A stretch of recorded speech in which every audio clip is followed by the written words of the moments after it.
ഏറ്റവും പുതിയ സെബി അനൗൺസ്മെന്റ് പ്രകാരം ഗോൾഡിൽ ഇൻവെസ്റ്റ് ചെയ്യുന്നവർക്കുള്ള ഏറ്റവും പുതിയൊരു ഓപ്ഷനാണ് EGR, electronic gold receipts. EGR നിങ്ങൾ വാങ്ങുന്നത് ഇലക്ട്രോണിക് ഫോമിൽ സ്റ്റോക്ക് എക്സ്ചേഞ്ചിലൂടെയാണ്.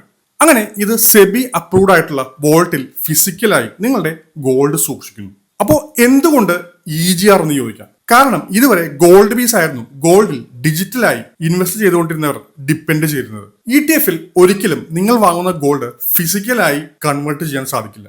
EGR-ൽ നിങ്ങൾ വാങ്ങുന്ന ഗോൾഡ് ആക്ച്വൽ ഗോൾഡ് ആയിട്ടാണ് സൂക്ഷിക്കുന്നത്. ശരിക്കും EGR ആർക്കായിരിക്കും ഉപകരിക്കുന്നത്? ഒന്നാമതായി, നിങ്ങൾ വാങ്ങുന്ന സ്വർണത്തിൽ അതിന്റെ പരിശുദ്ധിയിൽ നിങ്ങൾക്ക് ഉറപ്പില്ല എങ്കിൽ. രണ്ടാമത്തേത്, ഒരുപാട് സ്വർണം സ്റ്റോറേജ് ചെയ്യുമ്പോൾ വരുന്ന ഒരു റിസ്ക്കും അതുപോലെ വരുന്ന ലോക്കർ ചാർജുകളും. മൂന്നാമതായി, സ്വർണം വാങ്ങാൻ പോകുമ്പോഴും വിൽക്കാൻ പോകുമ്പോഴും വരുന്ന സുതാര്യമല്ലാത്ത പ്രൈസിങ്. നാലാമതായി, വിൽക്കാൻ ശ്രമിക്കുമ്പോൾ വരുന്ന പണിക്കുറവും മറ്റ് ചാർജുകളും.